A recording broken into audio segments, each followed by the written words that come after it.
Hello everyone, welcome back to my channel English thinkers. ఏ విధంగానైనా, in anyway,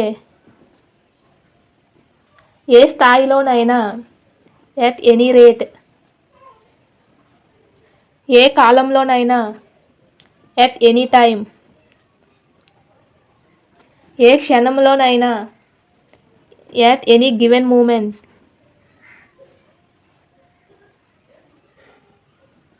ఏ రోజున, on any day, ఏ నెలలోనైనా, ఇన్ ఎనీ మంత్, ఏ సంవత్సరంలోనైనా, ఇన్ ఎనీ గివెన్ ఇయర్, ఏ సందర్భంలో, ఇన్ విచ్ కేస్, ఏ తరగతిలో, ఇన్ విచ్ క్లాస్, ఏం విషయం, వాట్ ఏ మ్యాటర్, ఏర్పరచు. Please write in the comment section. Please like, share, subscribe this channel. Thank you all.